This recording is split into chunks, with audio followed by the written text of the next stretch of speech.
présente. Philippe Marlot. Mon nom vous dit peut-être quelque chose. J'étais connu comme détective. 43 ans à faire des enquêtes. 43 ans de travail en Californie, San Francisco, Los Angeles. Et puis, j'ai pris ma retraite. À Paris. C'était le dernier endroit du monde où je pouvais encore trouver un bar américain, manger un Big Mac et voir de bons films policiers. Évidemment, les enquêtes, les filatures, c'est complètement fini maintenant. Les ordinateurs font tout le boulot. On peut rester tranquillement assis dans son fauteuil. Alors, question de travail, c'est plutôt calme.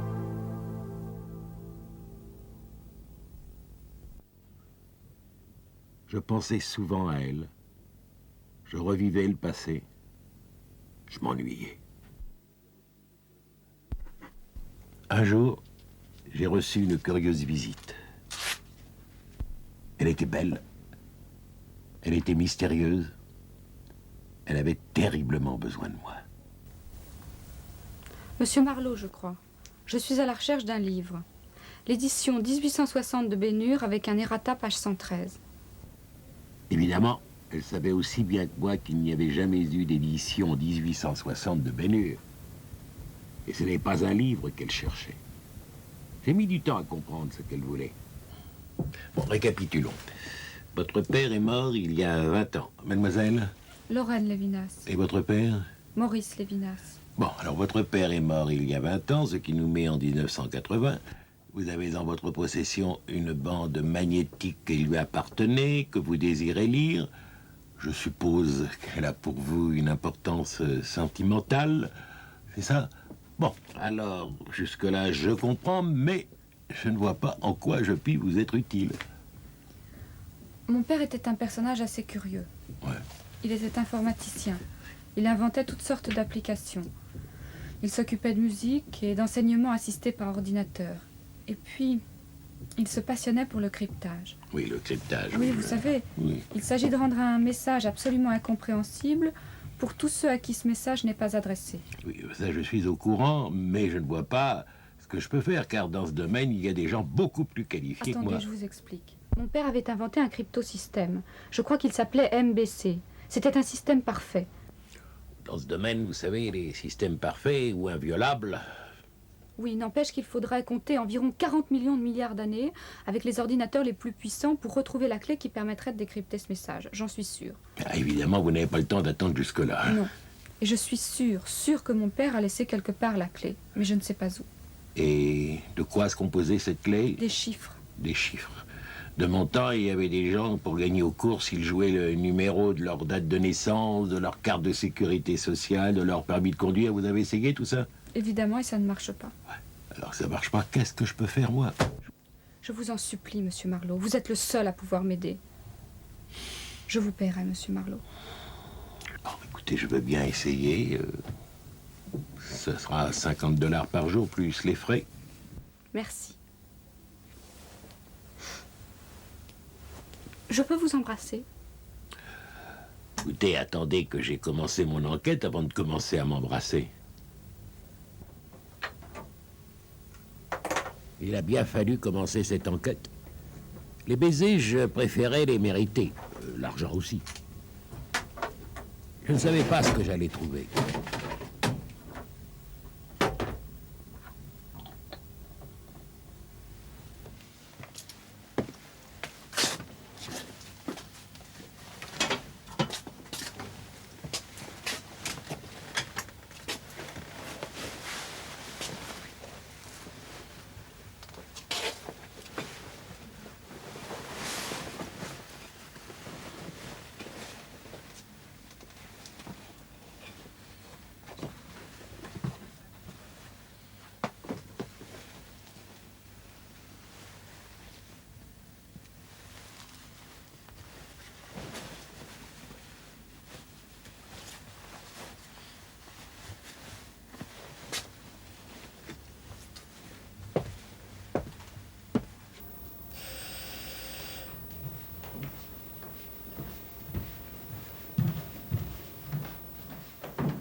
Mademoiselle. Entrez.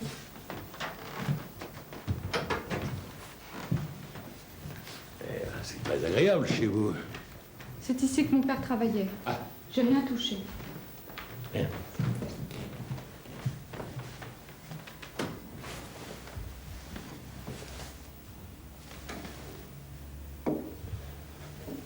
Qu'est-ce que vous cherchez? Je cherche la clé. Alors ça, c'était à moi quand j'étais petite. C'est la bibliothèque.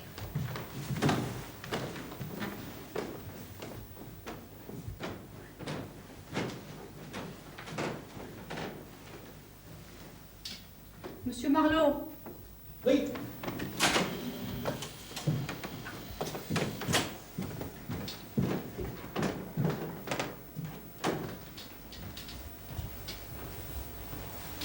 C'est la bande. Ah. Alors MBC, ça veut dire motus et bouche cousue. Ah bah, très drôle. Je sens qu'on ne va pas s'ennuyer. Et ça, qu'est-ce que c'est? C'est la bande cryptée. Vous comprenez maintenant? Oui, oui, oui, oui. Je vois. Professeur Lévinas, pourtant ce futur insensé est déjà présent dans nos peurs, dans nos espérances. Déjà les plans de ces mondes sont rangés dans nos mémoires et les emplacements de ces îles se dessinent sur nos cartes. Peut-être nous reste-t-il encore de pouvoir empêcher de construire les ponts ou celui de les miner, bien amicalement. Jacques Attali. Vous n'allez pas tous les lire. Vous allez vous Au amuser. professeur Lévinas, si la solitude reste le dénominateur commun de tous les êtres, on peut se demander quelles seront les mutations évoquées par l'usage des outils informatiques. La profusion frénétique de sens, de mots, d'images ne nous aidera que modérément dans la rencontre d'autrui. Bien à vous, Missika et Volton. Il y en a encore une là. Il était très connu, votre père, hein? Oui, très connu.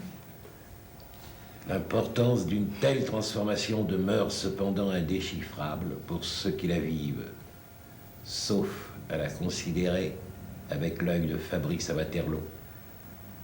Au professeur Lévinas, télépathiquement vôtre, Simon Nora.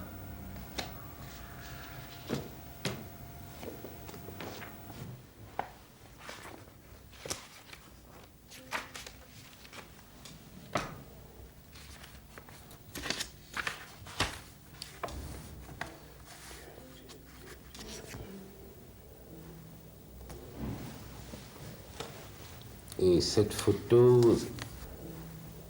Et mademoiselle Lorraine, Quoi? cette photo-là, qu'est-ce que c'est? C'est mon père. Ah, votre père.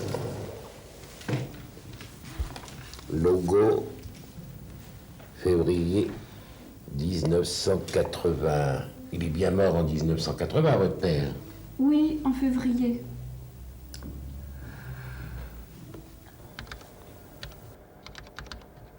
Ça m'a pris du temps pour retrouver quelqu'un qui connaissait Logo. Tout le monde pensait à une marque de jouets. Mais j'ai fini par trouver.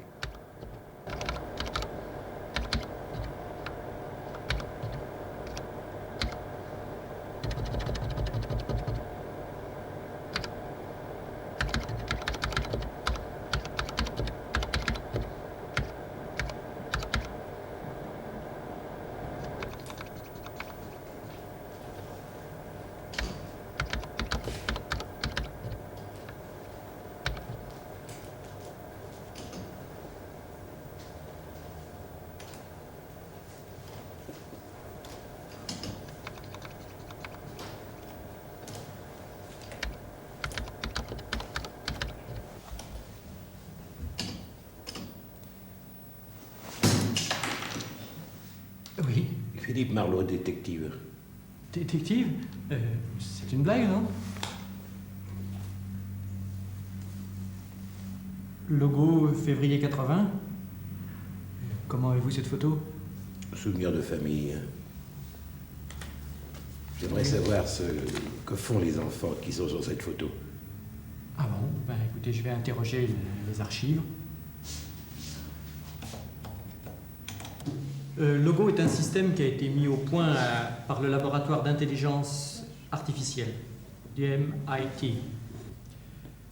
L'idée des promoteurs, c'était d'utiliser l'informatique pour libérer les capacités créatrices de l'enfant. Mais cette piste de recherche a été très vite abandonnée au profit de systèmes d'enseignement assistés par ordinateur beaucoup plus rigides. Le type que vous voyez là, c'est Bertrand Lévinas. Et qu'est-ce qu'il fait? Oh, c'est un des promoteurs de Logo en France. Il s'était passionné pour Logo et voulait que l'éducation nationale adopte une version française de Logo. Et les enfants? C'est une classe expérimentale, dans une école primaire. Et qu'est-ce qu'ils sont devenus? Moi, je voudrais bien les retrouver. Vous avez leurs adresses?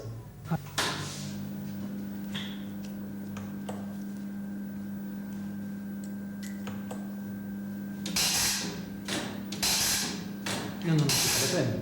Ah bon? Oh.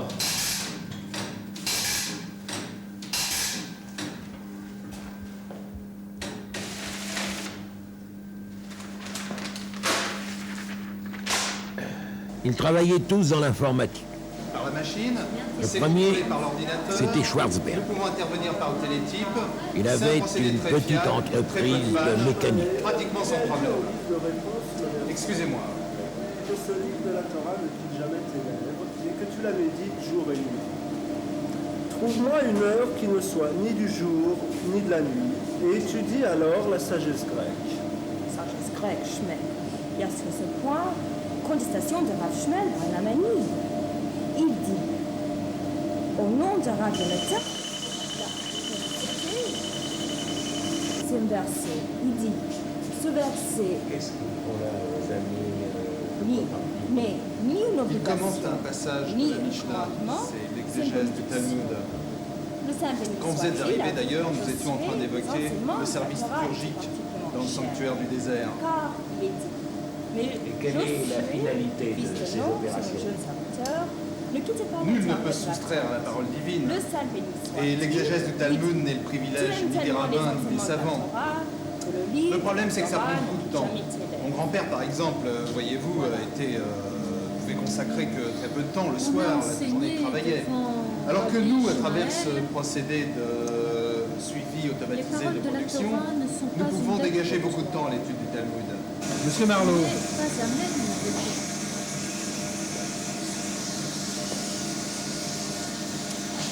À Jérusalem, il y a des universitaires qui ont conçu une banque de données talmudique. Il faut dire que le Talmud s'y prête parfaitement. Il y a une masse de textes, de fragments, une histoire contradictoire, des traductions.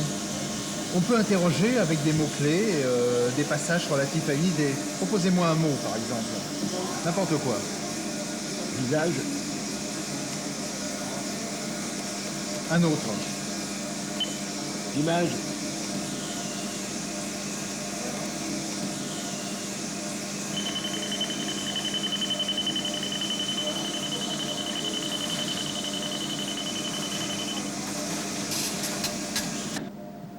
Comment se fait-il, demandait un jour Rabbi Raphaël à son maître, que de tous les visages humains, pas un seul ne soit semblable à un autre?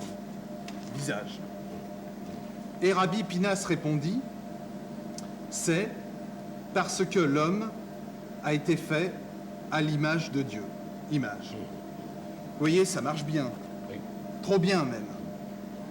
Avec cette machine, on peut croiser les interprétations par mots-clés. On peut isoler des invariants morphologiques ou syntaxiques. On peut, en attribuant à des lettres ou à des mots des coefficients numériques, faire des traitements mathématiques complexes. Et naturellement, ça devrait simplifier votre travail, ça, c'est certain. Oui, évidemment. Mais le problème, c'est pas d'être efficace, d'être exhaustif, mais d'interpréter, de parler. Ce qui compte dans le Talmud, c'est le dialogue, la controverse. C'est pas d'aller vite, d'en savoir le maximum. C'est la relation. Et ce programme permet des performances, pas des échanges. Vous savez, monsieur Marlowe, on ne saurait se passer des livres. Et il y en avait un autre qui travaillait à la télévision. Votre image, monsieur Marlowe. C'est un flux continu d'images et de sons qui vont et viennent dans tous les sens. On observe les animaux sauvages dans les parcs. On filme la trajectoire d'une fusée, l'intérieur d'un cerveau, les turbulences de gaz à la sortie d'un réacteur. Évidemment, on ne garde pas tout. On ne stocke qu'une infime partie de tout ça. Mais cette infime partie, ça représente dans les archives une masse phénoménale de documents. Et on ne sait pas quoi en faire. Alors on stocke, on les compacte, on fait des abstracts, des digestes, des résumés. Vous savez ce que c'est un abstract? Mais oui, c'est un résumé, comme vous l'avez dit. Là. Oui, c'est ça. C'est un compactage d'informations. Et en plus, il y a la télévision. La télévision, depuis la prolifération des réseaux et la généralisation des programmes à la carte, les gens demandent exclusivement des abstracts d'événements, de reportages, de condensés d'actualités, des abstracts d'abstracts. Et vous, qu'est-ce que vous faites alors dans tout ça, vous? Ah, moi j'invente. Inventez. J'invente des systèmes de compactage automatique. Oui, parce que d'une part, ça coûterait beaucoup trop cher, et ensuite, ça demanderait énormément de temps si on demandait à des monteurs de vidéos d'effectuer les compactages.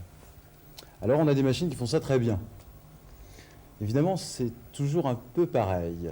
Mais, par exemple, pour des jeux, pour la retransmission d'un voyage présidentiel, pour des variétés, des choses comme ça, c'est pas très gênant. Mais comment ça fonctionne? Sur quel principe Ah ben c'est très simple. Ça marche sur les entrées et les sorties de champ. Dès qu'il y a un personnage, bon là, évidemment, ça n'a pas la matière, mais s'il y a un personnage qui sort du champ à droite, on prend immédiatement un plan où il rentre à gauche. Après un plan général, on met un plan serré. Et on s'arrange toujours à faire des raccords assez harmonieux dans les mouvements. Oui, mais est-ce que toutes ces machines ça marche. ont le sens de l'histoire? Une chanson, ça a un sens. Un voyage présidentiel, c'est pas seulement un cérémonial, c'est un discours. Oui, pour vous, oui, mais les machines, elles s'en foutent complètement. Elle est compacte. C'est à nous de fournir aux machines les informations nécessaires et suffisantes pour que le compactage automatique ait le plus de pertinence possible. Tenez, si vous vous intéressez à ça, j'ai peut-être un bon exemple pour vous. On a fait une expérience l'année dernière sur le compactage automatique d'un match de football. Ah, ça donnait un résultat tout à fait étonnant. On avait donné à la machine tous les paramètres possibles. Coup franc, penalty, la disposition des joueurs sur le terrain. Mais on avait oublié un tout petit détail, c'est on a voulu dire qu'il y avait deux camps. Alors, la machine a fait des efforts désespérés pour raccorder tout ça et montrer que les deux équipes courent dans le même sens. Alors, voyez. Alors, vous avez... En pratique, comme dans tout bon match, il y avait les verts d'un côté et les bleus de l'autre. Et en fin de compte, la machine les a montrés de telle manière qu'on pense qu'elles courent toutes les deux dans le même sens et vers le même but.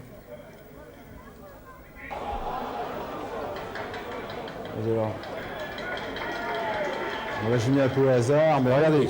Ce qui fait que le terrain, c'est plus un terrain qui fait 100 mètres, 150 mètres, c'est un terrain qui fait 2 km. Ouais. Et c'est plus du football, c'est du footing. Oui, la marche à pied. Non, c'est drôle ça, oui. Oui.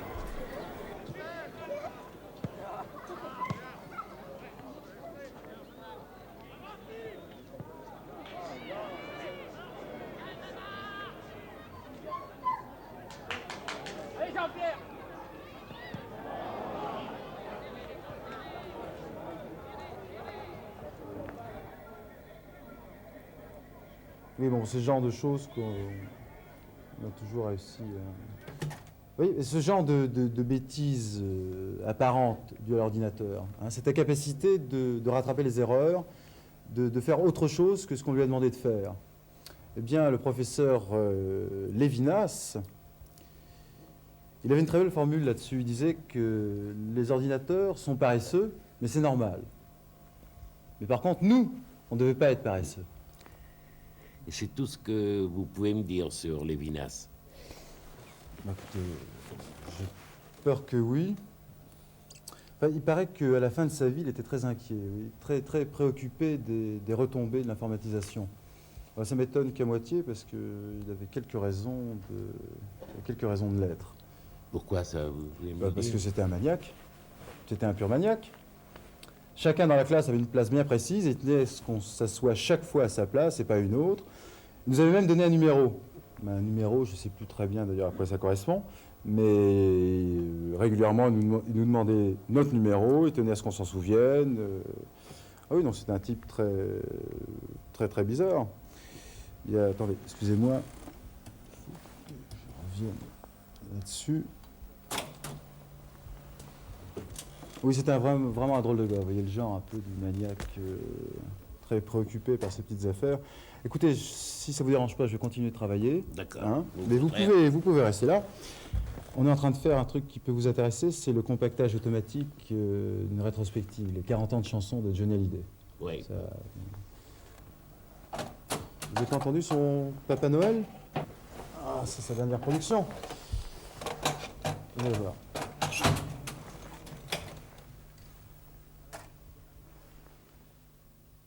Ils travaillaient tous dans l'informatique. J'ai trouvé Berthaud. Il était devenu ingénieur système chez Perle.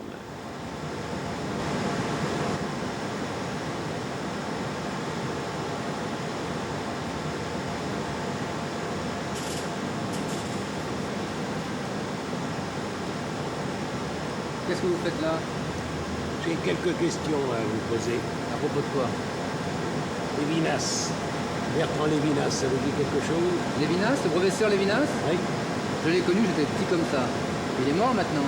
Oui, je sais, c'est d'ailleurs pour ça que je suis ici. Vous connaissez cette photo? Tiens, justement, le voilà. Oui. Et me voici à 8 ans, le 4e à partir de la gauche. Tenez, quelque chose qui aurait beaucoup intéressé le professeur Lévinas. Le technicien là. Oui.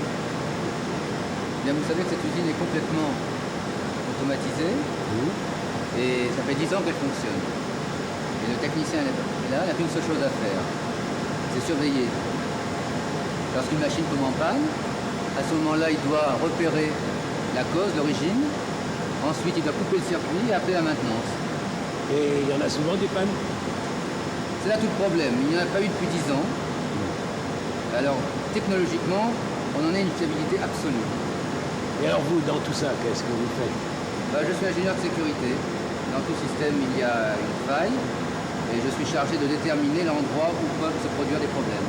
Ouais. Et vous arrivez à le déterminer? Vous savez, c'est pas compliqué. Le seul inconnu, c'est le facteur humain. Vous voyez bien que le travail, là, est un spectacle. C'est le spectacle de la machine qui travaille toute seule. Et c'est assez monotone. Ce type-là, depuis 4 ans, surveille les compteurs et il n'a jamais rien fait. Tenez, je vais vous montrer quelque chose.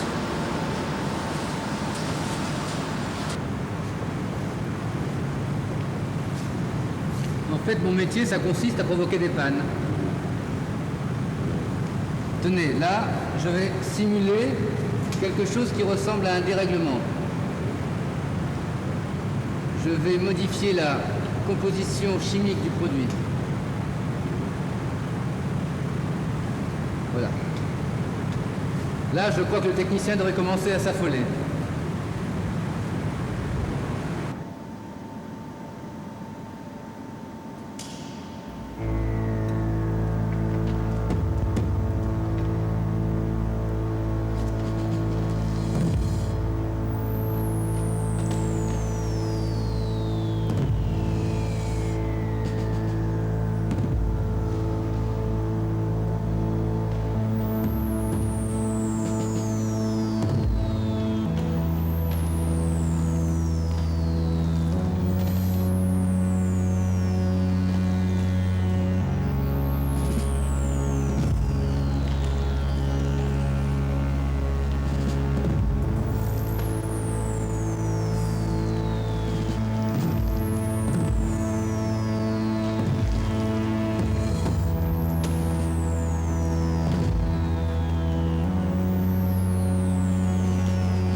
C'est ahurissant.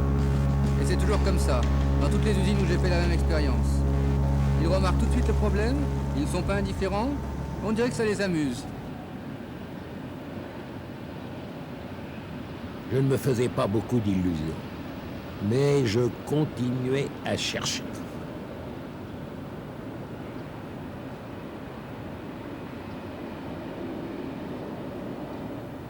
Ravelli, qui travaillait dans la publicité, m'avait donné rendez-vous dans un studio où il tournait.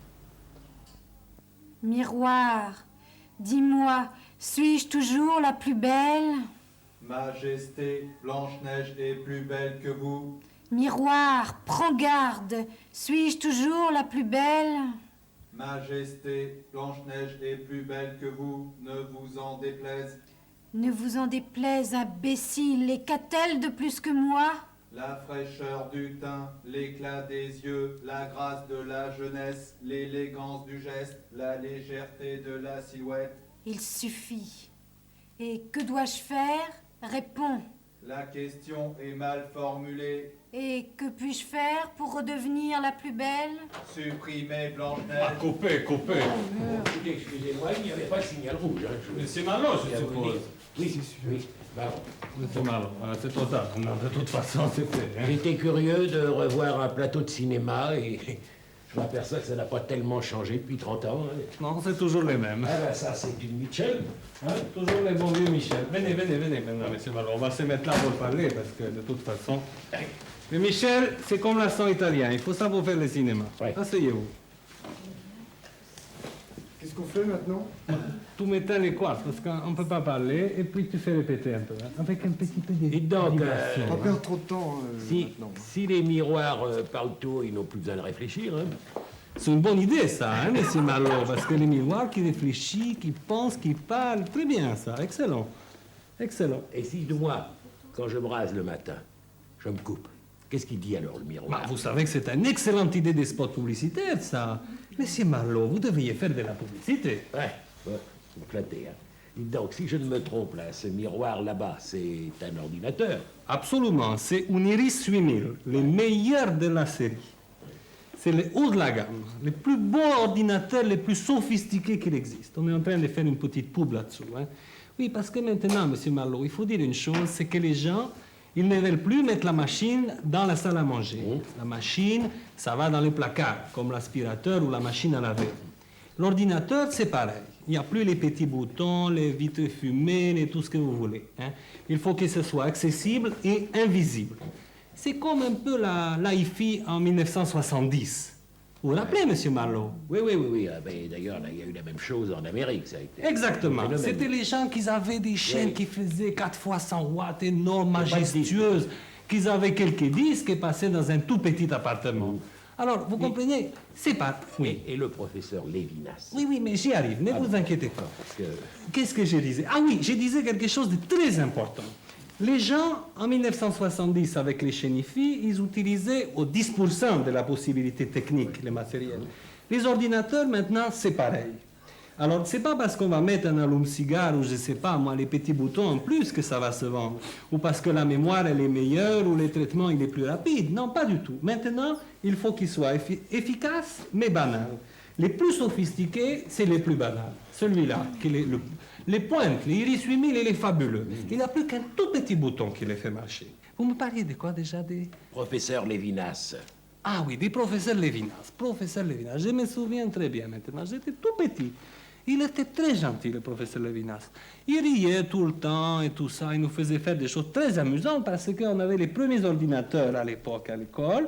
Et avec ça, on faisait des logos, qu'il était pour lui une récréation, en fait. Hein, parce qu'il s'occupait aussi des problèmes de cryptage. Oui, mais est-ce qu'il y avait des messages, des clés dans Logo? Vous savez, moi, je me souviens que moi, je faisais, je ne sais pas s'il y avait les cryptages, je sais que moi, j'avais fait un camion qui crachait du feu comme un dragon, terrible, et tout, mais ce n'était pas un secret d'État, je ne crois pas qu'il y avait les cryptages dedans, je ne sais plus, moi, maintenant.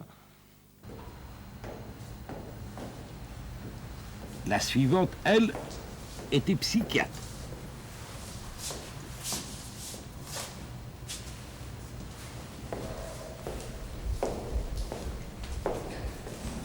Le docteur Pailleron, s'il vous plaît. Le bureau du docteur Pailleron. Alors, vous longez le couloir. Vous regardez devant vous. S'il n'y a pas d'obstacle, vous continuez de longer le couloir. Vous regardez à nouveau devant vous. S'il n'y a pas d'obstacle, vous longez le mur. Quand il y a un obstacle, vous tournez sur votre droite. Il y a une porte devant vous. Si elle est fermée, vous l'ouvrez. Si elle est ouverte, vous entrez. C'est le bureau du docteur. S'il est là, vous lui adressez la parole. Et s'il n'est pas là, vous l'attendez. Et comment le reconnaîtrai-je? Dans ce bureau, il ne peut y avoir que le docteur. Si ce n'est pas le docteur, vous vous êtes trompé. Dans ce cas, vous ressortez, vous longez le couloir et vous continuez jusqu'à ce que vous arriviez. Merci, merci.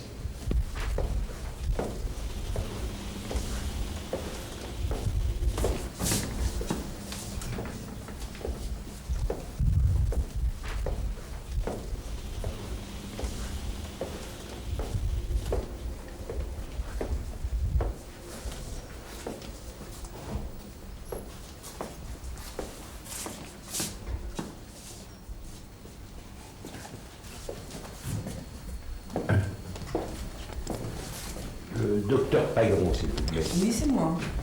Excusez-moi, vous êtes très jolie, je suis content de vous voir, mais c'est le docteur Pailleron que je voudrais rencontrer. C'est moi, je vous assure. Alors, seriez-vous capable de m'identifier cette photo? Mais à qui ai-je l'honneur? Pouvez-vous m'identifier cette photo? Écoutez, ne vous énervez pas, je ne sais même pas qui vous êtes. Vous me présentez une photo, effectivement, je la connais. C'est la classe lorsque j'étais petite. Mais tout ça ne me dit pas qui vous êtes et ce que vous cherchez. Je suis un ami de Lévinas, Ah je bon? recherche ses anciens élèves et j'aimerais savoir ce qu'ils sont devenus. Ben, vous voyez, vous voyez votre photo. Je suis psychiatre et je suis responsable de ce service de pathologie informatique. Bon, ben, excusez-moi de m'être emporté, je vous avais pris pour un de vos malades. Et alors, de toute façon, ces gens-là ne sont pas malades, du moins au sens où vous l'entendez. Leur cas relève d'une pathologie un peu spécifique, l'algorithmose, une sorte de nouvelle forme ou de nouveau costume de la névrose obsessionnelle. Bonjour, vous avez analysé le programme? Oui, c'était facile. J'ai entouré en rouge les phrases erronées et en vert les erreurs de syntaxe. Très bien, merci. Bon, je vais vous donner une cravate si vous nous faisiez un nœud. Oui. Hein, d'accord? Je passe une cravate autour du cou. Je fais coulisser la cravate. Test. Le brin droit est-il plus long que le brin gauche? Non. Je tire un peu le brin gauche. Je teste, oui, il est plus long. Je le fais passer par-dessus le brin gauche. Je le fais tourner autour. Test. Est-ce qu'il passe dans la boucle? Non, il ne passe pas. J'ai dû me tromper quelque part. Je vais recommencer. Je passerai tout à l'heure. Vous appelez comment? Philippe Marleau. De Lévinas. Philippe Marleau. Philippe Marleau, oui. Ça vous intéresse de visiter le service un peu? Oui, mais ils sont obligés comme ça de parler tout haut? Non, ils ne sont pas obligés de parler tout haut. Je vous en présenterai. Mais ce qui se passe, c'est qu'ils ne peuvent agir, si vous voulez, sans décomposer les gestes les plus quotidiens en opération, en séquence élémentaire. Et celui-là, là?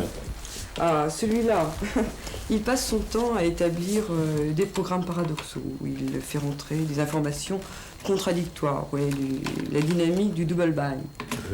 Enfin, double bind, si vous voulez, c'est par exemple un exemple, je vous dis désobéissez-moi, et je vous impose une double contrainte dans laquelle vous êtes pris. Bon, bah, c'est un peu cette dynamique-là. Bon. Ouais. Bonjour, patron. Ça va? Asseyez-vous, je vous en prie. Dites-moi d'abord où je dois aller, je vous dirai comment j'y vais. Ouais, ça suffit. Trop gentil. Vous allez nous préparer le café, je vous présente Monsieur Marleau. Je pense. Bon, alors. Oui, avec plaisir. Combien de tasses voulez-vous? Ben, en tout cas, au moins 2 pour nous. Oui, mais oui. si vous en voulez, il n'y a pas de problème. Bien, alors je prends le liquide. Oui. Je verse le liquide dans la tasse. La tasse est-elle bien remplie? Oui. Je verse le liquide dans la citerne. Je verse le liquide dans la citerne. Je prends le cornet. Oui. Le cornet est-il percé? Non. L'entonnoir est-il percé? Oui, mais c'est normal. Je mets le cornet dans l'entonnoir. Attendez. L'entonnoir est Je bien prends le placé. café. L'entonnoir est bien placé. Je prends le café. Je verse le café en poudre dans le cornet. Je prends le récipient. Je place le récipient sur la machine. Je pousse sur l'interrupteur. L'interrupteur se pousse-t-il? Oui. Et j'attends que l'eau passe Bon, on de la revient, citerne. on revient, à tout à l'heure. Bonjour Sibony. Je dois téléphoner. Je me propose de confirmer à ma mère un rendez-vous pour dimanche. Ça répond, ça ne répond pas. Ça répond, je lui dis « Allô, c'est Sam. Comment ça va ?» Elle me dit « Ça va et toi ?» Là, je stipule que ça va. Mais j'ai un sous-programme qui est prêt. Donc, ça va. Je lui dis « Peux-tu m'apporter mon cadeau pour dimanche ?» Elle me dit oui. Le problème, c'est que lorsque le test est négatif, soit il n'y a personne, soit c'est occupé. Si c'est occupé, j'attends 1 minute, je recompose le numéro, je boucle. S'il n'y a personne, c'est qu'elle n'est pas là. J'appelle ma tante. Je teste, puis je boucle. Sinon, j'appelle le magasin. Si elle n'est pas là, je recommence tant que n n'est pas égal à 10. Ce traitement me permet de le recommencer 10 fois. Sinon, je laisse un message sur le black. Bien, c'est bien. Venez, monsieur Marlon, on va voir si le café est prêt. Oui. Ouais, vous avez l'air un peu... Oui, ça, j'avoue que oui. Enfin, bon. Venez, on va voir. Alors, ce café, donc.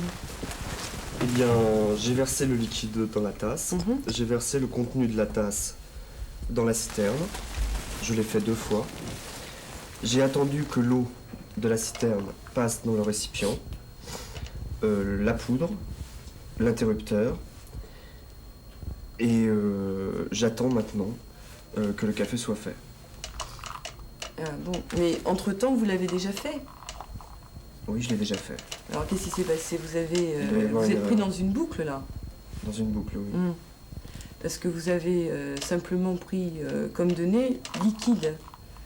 Mais vous auriez dû, en fin de compte, mettre le café d'un côté et l'eau de l'autre côté. Ah oui, vous devez avoir raison. J'ai fait une erreur, Bon, et ben, écoutez, oui. on repassera. Je vais l'écrire, On ça va reviendra tout tourner. à l'heure quand ça sera prêt. Hein. Oui, c'est... Bon, on va voir... je vous en prie, monsieur. Vous regardez, je comprends que vous soyez troublé, mais Ah, enfin, ça, quand même...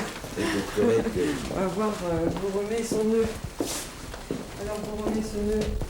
Je teste le bras gauche sur le bras droit. Je teste, il est plus long. Donc je le fais tourner autour du bras droit, il tourne bien. Je teste, je le passe dans la boucle, ça passe bien. Je vais essayer de le faire coulisser maintenant dans la boucle. Je le tire avec la main gauche. Oui, je teste, c'est bien. Alors maintenant, il faudrait que, en le faisant coulisser, il ne soit pas plus court que le petit brin. Il n'est pas plus court, c'est réussi.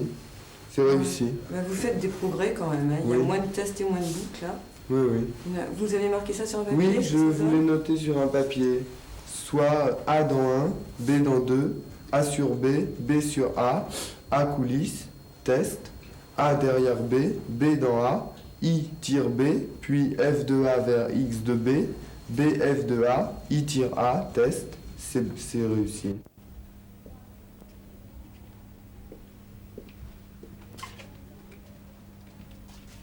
Le dernier écrivait de drôles de dialogues. Ah, j'en ai mis du temps pour le retrouver, celui-là.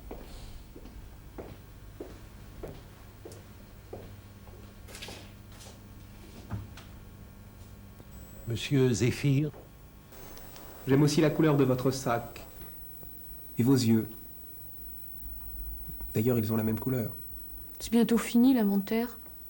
Une vie entière n'y suffirait pas. Tout à l'heure, on s'est croisés dans la rue. J'ai eu l'impression que vous étiez en train de conquérir la ville.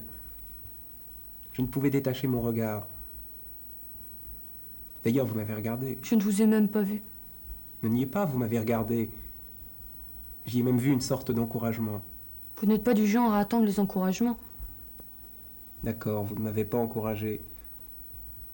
Mais vous m'avez regardé.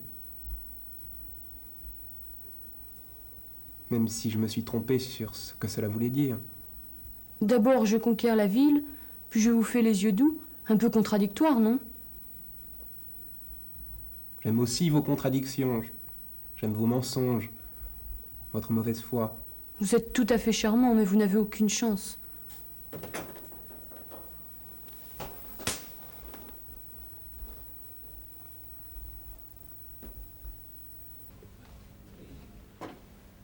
Bon, je chercherai dans mes papiers, mes parents ont tout gardé. Voyez-vous, ce qui m'intéresserait surtout, c'est de connaître le numéro que le professeur Lévinas vous avait attribué. Ah ça, impossible de l'oublier. Je l'ai tapé tellement de fois sur le clavier. Voilà ce que c'est de commencer l'informatique très jeune. Résultat, c'est imprimé là. Ah, une dernière chose. Cette machine qui parle là-bas, qu'est-ce que c'est? Ah, vous voulez parler de la machine à séduire? Vous ne sortez pas beaucoup, monsieur Marlowe. Non, à l'origine, c'est une recherche universitaire sur le discours amoureux. Puis l'industrie s'en est emparée, c'est devenu un jeu. Et comment ça marche? Vous voulez faire une partie? Bah, avec plaisir. Bon, allons-y, elle doit être libre maintenant.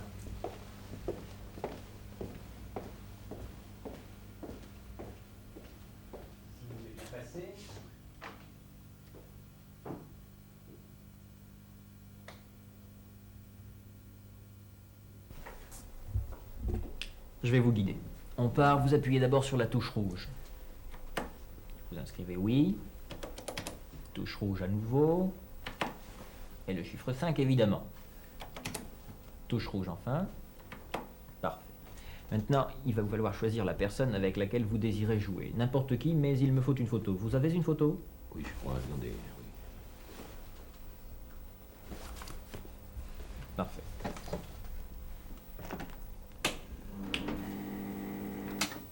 Nationalité?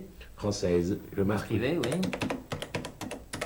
Niveau socioculturel, A, B, C, D, E. E, c'est très dur, j'inscrirai C pour une première partie. Allons-y pour C. Bien, vous avez également 5 degrés de difficulté, il faut choisir. Complaisante, avenante, indifférente, réticente, hostile. Écoutez, au hasard, hostile, là. Bon. Parfait. Vous devez trouver ça très compliqué, mais j'ai d'autres mises en garde. Par exemple, évitez les lieux communs, comme vous habitez chez vos parents, vous voulez prendre un café, vous êtes étudiante. Non seulement ça ne marche pas, mais ça risque de vous coûter des points. D'ailleurs, vous avez un compteur sur votre droite. Là, oui. Le temps également sera limité. Enfin, vous avez comme ça un certain nombre de paramètres. Tiens, le décor. Qu'est-ce que vous voulez comme décor? Bon, je sais pas moi, un hôtel, un couloir d'hôtel. Inscrivez. Première rencontre ou vous vous connaissez déjà? C'est une cliente. Inscrivez. La partie proprement dite va commencer. Vous vous mettez face à la machine et vous lui parlez normalement. Ça ne vous dérange pas que je vous regarde jouer? Pas du tout. Bien, alors appuyez 2 fois sur la touche rouge et ça commence.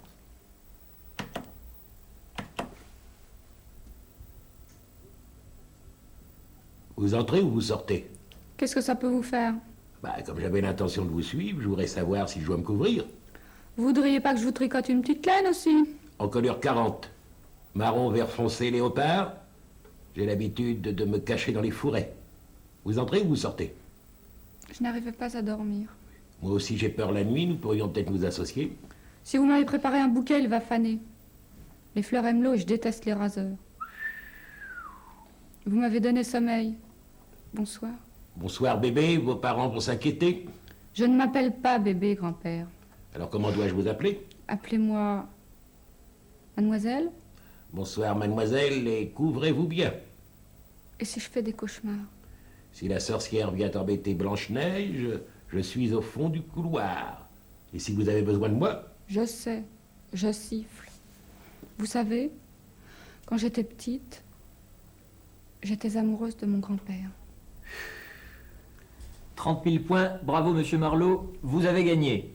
Si vous jouez souvent comme ça, vous risquez d'aller très très loin. Vous savez parler aux femmes, vous au moins. Moi, c'est pas une femme, c'est une machine. Mais c'est pareil, ça vous a plu? J'aurais préféré la rencontrer à Malibu dans un vrai couloir d'hôtel. Évidemment. Mais figurez-vous que de plus en plus les gens préfèrent jouer avec les machines. Bon, écoutez, vous n'allez même pas prétendre que les individus préfèrent faire du gringue à un écran plutôt qu'à un être en chair et en os. Absolument. Au départ, la machine, certes, était conçue pour évaluer et optimiser la performance. Les gens s'en servaient avant une rencontre importante, avant une séparation, avant une déclaration d'amour, pour simuler la scène, pour apprendre à réagir avec vivacité, avec plus de prestance, pour glisser un compliment au bon moment. En somme, c'était une sorte de test avant l'épreuve réelle. Mais ce qui est curieux, c'est que depuis quelques années, on observe que ces gens, pas tous, mais beaucoup, considèrent la machine comme une fin en soi. Ils s'amusent davantage à simuler la séduction qu'à entreprendre la conquête d'un partenaire réel. Ils trouvent ça plus excitant, plus varié. Dans une certaine mesure, ils n'ont pas tout à fait tort. La machine offre, c'est incontestable, une variété de situations et d'interlocuteurs infiniment plus diverses que celles que les gens peuvent trouver dans la réalité. Mais surtout, pas de risque, pas de conséquences, pas de sanctions. En revanche, des émotions. En somme, ils jouent, ils effacent, ils recommencent. Ils gagnent, ils perdent. Voyez-vous, moi, je préfère les souvenirs. Vous, oui, mais vous avez la chance d'avoir des souvenirs. Les gens, vous savez, aujourd'hui, n'ont que des simulacres, ou alors des souvenirs d'événements qu'ils n'ont même pas vécus. Ah, monsieur Marlowe, vous êtes d'une autre époque. Une époque où la réalité avait encore une certaine consistance. Aujourd'hui, la référence au réel se dilue. Pour ces gens qui préfèrent jouer avec la machine plutôt qu'avec quelqu'un, c'est la machine qui est réelle. Ouais. Des enquêtes, j'en avais fait des tas. Mais une comme celle-là, jamais. Hein. Schwarzberg, Loiseau, Berthaud, Ravelli, Suzanne Payron et Zéphir. 6 enfants, 6 petits cerveaux, 6 petits coffres-forts qui avaient gardé pendant 20 ans le secret de Lévinas.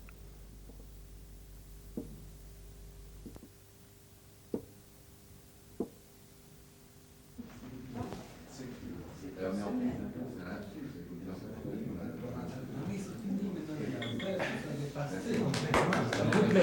vous plaît, un petit peu de silence. Voilà. Je vous remercie de vous être dérangé, d'avoir accepté de venir. D'ailleurs, c'est pour vous une occasion de vous retrouver. J'aime assez d'ailleurs les réunions d'anciens élèves. À propos, je vous présente Lorraine Lévinas. Et oui, la fille du professeur Lévinas. Vous voulez encore voir quelque chose? Non, plus rien. Bon. Alors, je vais vous demander à tous de vous asseoir. Comme vous l'entendez, comme ça vous dit. Asseyez-vous.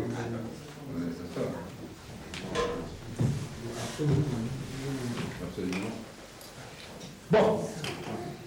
Eh bien, je vais pouvoir commencer. Si vous vous en souvenez, j'étais à la recherche de renseignements, enfin de clés, de codes, pour décrypter une bande magnétique que nous détenons et à laquelle Mlle Lévinas tient beaucoup. C'était en quelque sorte la dernière carte postale de son père. Et à propos de carte postale, qu'est-ce que vous pensez de cette photo? Ah oui. Regarde ces filles. Toujours la tête des clowns. Moi, je suis toujours aussi sérieux. Ouais, c'est celle de M. Marlowe. Mais dites-moi, M. Marlowe, vous nous avez déjà montré cette photo, nous la connaissons. Mais bien sûr que vous la connaissez. Regardez bien, vous ne remarquez rien. Vous ne voyez pas que M. Zéphir s'est assis spontanément à côté de M. Schwarzberg, que M. Berthaud s'est assis à côté de Suzanne Payron. Toujours. Vous ne voyez pas cela? Vous ne voyez donc pas que 20 ans après, vous avez tous repris la place que vous aviez dans la classe de M. Lévinas. C'est incroyable. C'est tout à fait exact. Naturellement, vous allez me dire des habitudes acquises très jeunes. Hein? Eh bien, à propos d'habitudes, le professeur Lévinas vous avait attribué à chacun un numéro. Mademoiselle Lorraine, voulez-vous prendre place à la machine? Je vais vous demander de me redonner ce numéro. Ah, c'est vrai, nous avions un numéro. Allez, à vous. Je me souviens, ça commençait par un 5, 4, 1, 6, 2, 1. Et vous? 4, 3, 5, 3, 0, 3, 7. Et vous? 6, 3, 3, 9, 3, 4, 9. Suivant? 7, 0, 0, 8, 2, 3, 1. Suzanne Payron? 3, 2, 9, 8, 2, 3, 8. Et vous? 7, 6, 3, 5, 7, 8, 9. Alors, 6 x 7, 42. 42 chiffres. C'était la clé. Et ça a marché. On a pu enfin voir et entendre le message décrypté du professeur Lévinas. C'est le professeur Lévinas.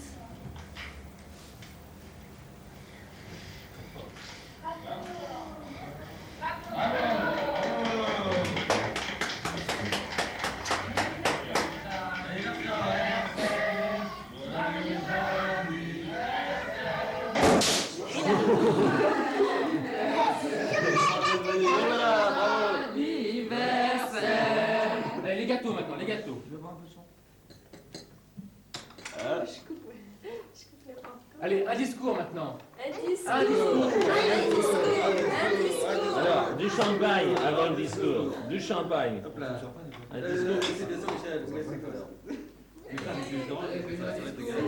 Allez, je vois. Allez, professeur. Un discours, professeur. Il va être complètement. Ne fais pas prier. Si je fais ce discours aujourd'hui, C'est pour moi. c'est pour Lorraine, qui a 3 ans. Là, moi, c'est 3 ans. Lorraine, tu comprendras pas tout. Tu as 3 ans aujourd'hui, tu viens de souffler tes 3 bougies. Et tu vis encore dans un monde où les gens lisent des livres, lisent des journaux, où ils se téléphonent sans se voir, mais où le facteur, tous les matins, apporte le courrier. Hier, je t'ai offert un ours. Je sais pas si tu t'en souviens, mais j'ai payé avec un billet de banque, avec de l'argent. Toi, tu ne sais pas encore à quoi ça correspond, mais ça a des valeurs bien précises, actuellement. Tous ces livres, tous ces journaux, toutes ces informations, tout ce que je peux te raconter, tout ce que la maîtresse peut te raconter à l'école, toutes ces choses que tu vois au cirque, par exemple, quand tu vois les clowns jouer de la musique, tout ça va changer, et va changer profondément. Ça va changer parce que quand tu vas grandir, l'information va changer aussi. Elle ne va plus être produite par des hommes, par des communications, par des courants de sympathie ou d'antipathie. Elle va être produite essentiellement par des machines.